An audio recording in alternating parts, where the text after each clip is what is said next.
Quando você é uma zebra que cresce no meio de cavalos, você passa a vida inteira acreditando que você é um cavalo estranho. E é assim que começa a minha história. Quando eu era criança, as professoras costumavam dizer que eu tinha tudo para ter potencial, mas eu era aquela criança que conversava muito em sala de aula, eu não me comportava, eu tirava a atenção das pessoas e não prestava atenção. E meus pais acreditavam que esse era o motivo de eu não tirar notas boas. A solução que eu arranjei para acabar com as reclamações foi ler escondido na sala de aula. Assim eu ficava lá quietinha e acabaram-se as broncas. Quando eu cheguei na universidade, as coisas ficaram ainda mais difíceis. E foi ali que eu tive uma depressão muito profunda. Eu só não tomei uma decisão mais drástica na época, porque o meu medo era de falhar mais uma vez. Eu não conseguia entender como é que eu me esforçava tanto e parece que eu andava em círculos, enquanto as pessoas se esforçavam menos e chegavam longe. Eu tinha uma necessidade de provar que eu não era um talento desperdiçado, mesmo eu sendo a pessoa que mais achava que eu era. Então, eu avancei na minha carreira científica e fui até o pós-doutorado em ciências médicas. Nessa época, eu me cobrava para ser uma pessoa extremamente produtiva. Eu não achava que eu merecia descanso. Eu tinha que trabalhar de domingo a domingo. Quando eu terminei o pós-doutorado, eu vivia indo parar na emergência, achando que eu estava com alguma doença em estado terminal. Mas, na verdade, era minha mente que estava doente. Então, eu resolvi seguir um sonho antigo que eu tinha de ir morar em outro país e me mudei para o Canadá. Lá eu passei a me observar mais, porque quando você vai morar em outro país, vivendo em outra língua, longe de todo mundo que você conhece, a vida te força a olhar para dentro. Então, eu percebi que eu falhava muito mais, eu perdia o foco, até numa conversa entre duas pessoas. A minha mente ela não parava nunca. Então, teve um dia que eu vi um vídeo na internet, estava rolando o feed, e uma pessoa estava mostrando como era viver com TDAH. Então, ela mostrava o caos que era a vida dela, aquela sensação de estar sempre correndo atrás de um objetivo que nunca chega. A mente que parece que tem assim, umas 50 abas abertas e umas 6 rádios que estão fora do ar. Quando eu vi aquilo, parecia que ela estava com a câmera na minha casa. Gente, mas isso aí sou eu. Uma boa pesquisadora que sou, fui ler mais sobre o TDAH. E quanto mais eu lia, mais eu me identificava. Parecia que, finalmente, eu tinha achado o manual da minha vida. E eu fui atrás do diagnóstico. Eu mal falei, e o profissional falou que eu não tinha TDAH, porque eu tinha pós-doutorado. Aquilo, para mim, foi um banho de água fria. Podia até ser que eu não tivesse TDAH, que eu tivesse uma outra coisa, mas eu ter pós-doutorado não era um critério de exclusão. O TDAH ele não afeta a inteligência de uma pessoa. Então, eu fui falar com o meu médico de família, com muito medo de acontecer a mesma coisa. Foi a primeira vez, aos 37 anos, que eu falei a frase: me ajuda, porque eu não aguento mais. Eu achava que eu tinha que ser uma pessoa forte o tempo todo, que dava conta o tempo todo. Então, ele fez os testes de TDAH, de ansiedade, de depressão, que são 2 comorbidades que sempre andam juntas com o TDAH. E veio o diagnóstico: transtorno do déficit de atenção e hiperatividade. Foi a primeira vez que eu não me coloquei naquela posição do por que comigo, por que eu. Eu fiquei tão aliviada e eu me prometi que, se eu tivesse mais 37 anos na minha vida, esses anos teriam que ser diferentes. E aí eu descobri que eu não era um cavalo estranho, eu era uma zebra. O transtorno do déficit de atenção, ele é um transtorno do neurodesenvolvimento. Então, você nasce com o cérebro diferente. Você não vai adquirir TDAH porque você passa muito tempo na tela, por exemplo. Então, ele afeta atenção, hiperatividade, impulsividade e, principalmente, as funções executivas, que são responsáveis por regular nossas emoções, nosso comportamento, a forma como a gente consegue gerenciar o tempo, a tarefa, lidar com esforço e motivação, organização, priorização. Normalmente, as meninas recebem o diagnóstico mais tarde na vida, porque elas têm um TDAH com uma hiperatividade muito mais mental do que física. Então, elas ficam ali quietinhas, no canto dela, como a gente chama, no mundo da lua. Então, elas acabam passando despercebidas. Cerca de 5 a 9% da população mundial tem TDAH. Então, isso significa que aqui nessa plateia tem pessoas que têm TDAH e pessoas que convivem ou ainda irão conviver com quem tem. Entender isso é uma questão social, econômica e educacional.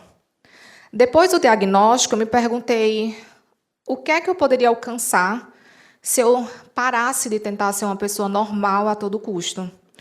E foi aí que eu resolvi abrir uma página no Instagram para falar sobre TDAH. E eu queria ir muito além. Eu queria falar dos sintomas que são pouco falados.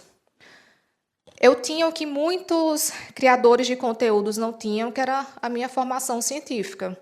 Então, eu comecei a ler mais livros e artigos sobre o TDAH, não só para ensinar as pessoas, mas para aprender a viver melhor também. Então, eu pegava aquela linguagem mais científica, mais difícil, e deixava ela mais acessível para as pessoas. E aí nasceu o TDAH. As pessoas foram chegando, pessoas com TDAH ou que só desconfiavam, quem convivia também. E hoje somos mais de 340 mil zebras. Eu descobri que eu não estava sozinha no mundo. Existiam outras zebras também. Depois de conversar com várias pessoas, eu percebi que muitas delas tinham passado pelo mesmo que eu passei na hora de buscar o diagnóstico. Então, eu tive uma ideia. E se eu abrisse uma clínica online, onde quem trabalha lá também é neurodivergente? E foi assim que nasceu a Zenith Saúde. E, ao investigar mais, eu descobri que, além do TDAH, eu também tenho autismo de nível 1, o que explicou muito minhas dificuldades com socialização, comunicação e algumas hipersensibilidades. A Zenith é composta por profissionais que são livres para trabalhar de acordo com o funcionamento deles. E lá, ninguém vai ouvir que não tem TDAH porque tem uma faculdade, ou que é frescura, ou que é falta de esforço. Porque é esse tipo de coisa que muita gente ouve.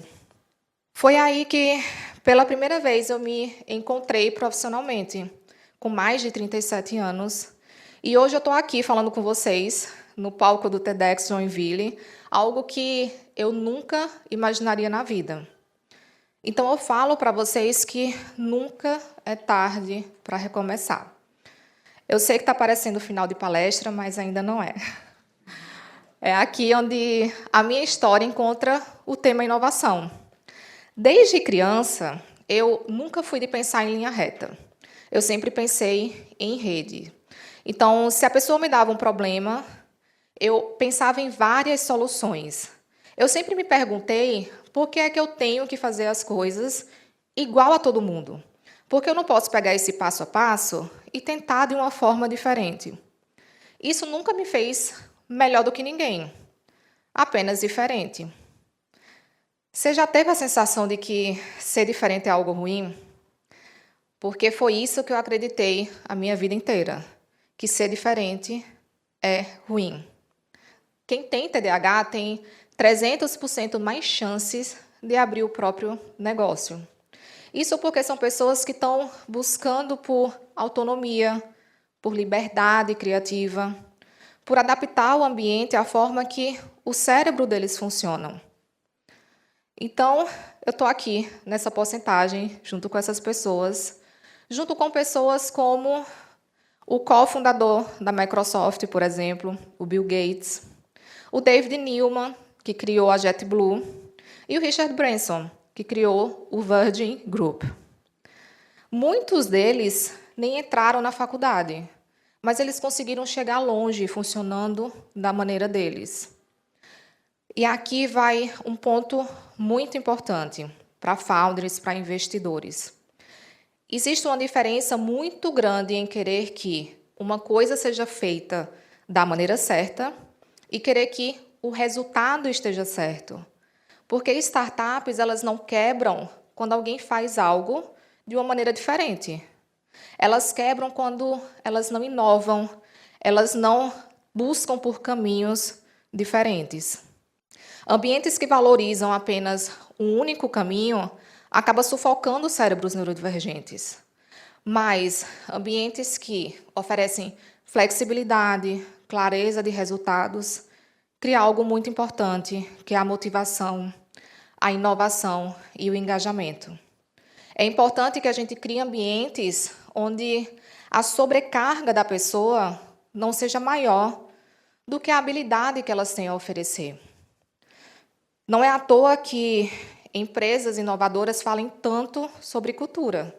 Elas entenderam que a inovação vai nascer de você dar espaço para que as ideias aconteçam, da flexibilidade, da estrutura para dar direcionalmente. Problemas complexos, eles exigem mentes fora da curva. E contratar uma pessoa neurodivergente pode ser uma estratégia para que você consiga inovar. Claro que aqui eu preciso ser extremamente responsável.